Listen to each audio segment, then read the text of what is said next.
Am I the jerk for telling my fiancé that if he doesn't want my little brother to be a part of our wedding, then I don't want to be a part of this marriage? Posted by you/QuitLady3013. I'm 30F and currently 2 months pregnant with my first child. I'm engaged to my fiancé of 3 years, James, 31M. For a little background, when I was 15, my parents had my baby brother. 5 years later, when I was 20 and Matt was 5, my parents and Matt were driving home when they got into an accident, resulting in my parents' death. After the accident, I was completely devastated, but I had to pull myself together for my brother. The following month, I buried my parents, and with the help of my aunt and uncle, I applied for guardianship of my brother. It took about 7 months before I was approved. I had to secure a stable job and income, which I did, and proper housing for me and my brother, which I managed by using money from my inheritance to buy a house. It was difficult at first, working while looking after my brother, but over time, it became easier, though it still has its ups and downs. However, I would do it all over again for him. I met my fiancé when I was 27 at a gathering, and we just clicked. After 3 months of dating, he proposed. At first, I said no because I still had my brother to take care of, but after thinking it through, I said yes, and we agreed to wait until we were financially stable. At the beginning of this year, we decided to finally tie the knot, especially since I was pregnant and didn't want my baby to be born out of wedlock. We started the wedding preparations, and it was set for October. However, after what happened last Saturday night, it looks like there might not be a wedding. We've had disagreements before, but we always resolve them. For example, when deciding on a wedding date, James initially wanted it on my brother's birthday. I had a problem with that because I wanted to throw my brother a big party for his 15th birthday. I suggested the week after, but we argued. He even ran to his mother to try to convince me, but I stood my ground, stating that my brother's birthday was important to both of us. There was some more fighting, but in the end, we reached a resolution. Then there were the roles I wanted my brother to play in the wedding. At first, I suggested that Matt be James's best man, but James wanted his best friend instead. I said okay. Then I suggested Matt be the ring bearer, carrying the rings on a little pillow, but James wanted his nephew for that role. Again, I said okay and let it go. On Saturday morning, I was watching a TikTok video where a bride asked her male best friend to be her man of honor, and I thought it was sweet. So, I decided to suggest it to James. That night, when he came home, I was in the kitchen while my brother was at a sleepover at his friend's house. As James entered, I sat down and said, "I have the perfect role for Matt." "James, what's that?" "Me, I thought he could be my man of honor. And instead of wedding parties pairing up as couples, they could walk out as singles." "James, what?" "Me, man of honor, or I'll call it my brother of honor. It would be lovely." "James, but I thought you wanted my sister to be your maid of honor." "That wouldn't work." "Me, I never agreed to that. And what about my brother? I want him to play some role in my wedding." "James, I was thinking he could be a guest and just sit in the rows." I was completely shocked. I wanted my brother to be part of my wedding, not just some side guest. I didn't know what to say. His whole family was playing some part in the wedding, and most of my bridesmaids were his cousins, only 2 were close friends. Yet, he couldn't grant me this? I stopped what I was doing and told him no. It was my wedding too, and I wanted my brother to be my man of honor. He insisted that his sister was a better choice, and that my brother should just be a guest. He also said he didn't want children in the wedding party. I completely lost it, and the argument escalated from one issue to the next. Since Saturday, James hasn't come home. He only sent his brother to pick up some of his things, and his mother and sister have been blowing up my phone, calling me selfish and saying, "So what if your brother is a guest?" The last time they called was Wednesday night, and I went back crap insane on both of them, using language I'm not proud of. I ended the call by saying, "Yes, my brother is more important than James in this wedding. If it's happening, I will never put James ahead of Matt, so I'm effing sorry. Tell James to contact me if he wants to talk things out." Notable comments. Commenter. I was going to suggest your brother walk you down the aisle, but then I kept reading. This is just filled with red flags. I'm gonna bypass the whole fact that your fiancé has filled every bit of the wedding roles with his family members. And out of 365 days in the year, he wanted the wedding to be on your brother's birthday. I'll simply say, I'd bet money on your fiancé pushing for your brother to leave the house after the wedding so that it's just your family, him, you, and the baby. Not the jerk, call off the wedding. Commenter. Your dude dropped his mask a bit too soon, he thought he had you locked down. It's better to untangle yourself now and call it a bullet dodged. You deserve better. Update 3 weeks later. Hello everyone, I'm very sorry I didn't get to update you earlier due to being busy with work, canceling all my wedding preparations, and preparing Matt for sports camp. I want everyone to know that I will not be marrying James. We broke up. Well, on Friday, the week after posting my original post, I got a message from James asking to meet and talk. I agreed, but only if I could choose the day, which he accepted. I picked Sunday since I knew Matt wouldn't be home all day. After notifying James, he arrived around midday with his mother. I was shocked when I opened the door and let them in. They sat in my living room without saying a word for a few seconds, making the moment even more awkward. Then James finally spoke, saying he was sorry for leaving and staying away because he needed time to think. His mother then started condemning me, saying I wasn't acting like a future wife and that I should consider my future husband's thoughts, along with many other comments. She said to me, I'm disappointed in you.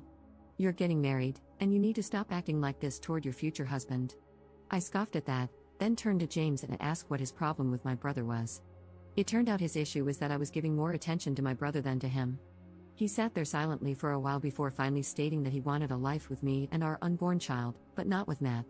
I felt utterly disgusted as he continued, explaining that after the wedding and the baby's birth, he thought he could convince me that raising both a baby and a teenager would be too difficult for us. He said it would be best for me to send Matt to live with my uncle and aunt, though he would allow me to continue supporting Matt financially. I was completely shocked.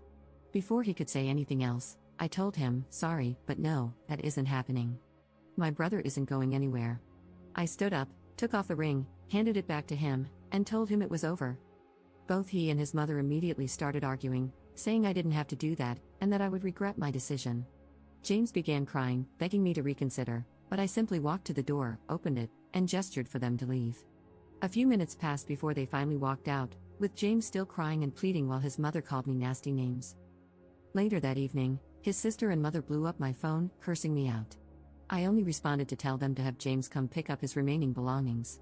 There are a few things I would like to respond to. 1. I saw many asking why I didn't choose Matt to walk me down the aisle. I gave my uncle, my father's older brother, the role because, after the funeral, he was there helping me obtain guardianship, and has been there over the years for both me and Matt. 2. Many of you advised me to terminate so I wouldn't have any ties to James, but I'm sorry, I had to think it through, and I don't want a termination. I decided to carry the baby to full term.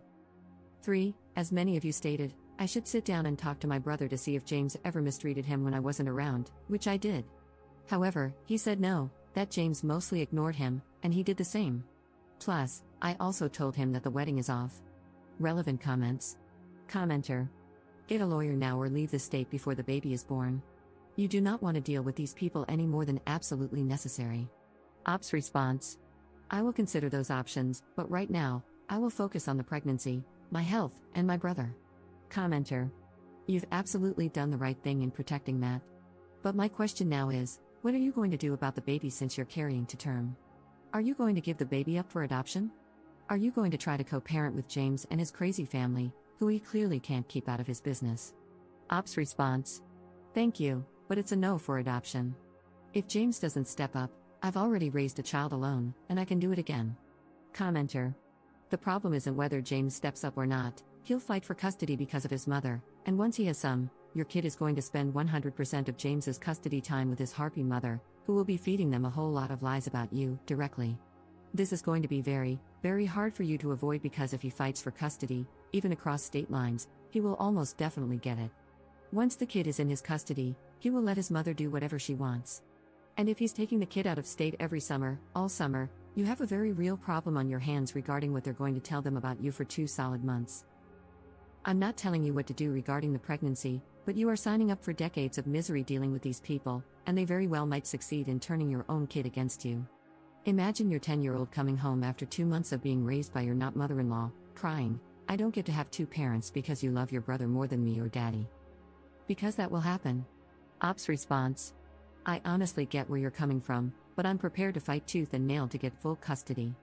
I'm taking screenshots of the messages his mother and sister are sending me, and I'm planning to seek out a lawyer and begin the process. So, thank you for your concern. Second update 6 months 2 weeks later.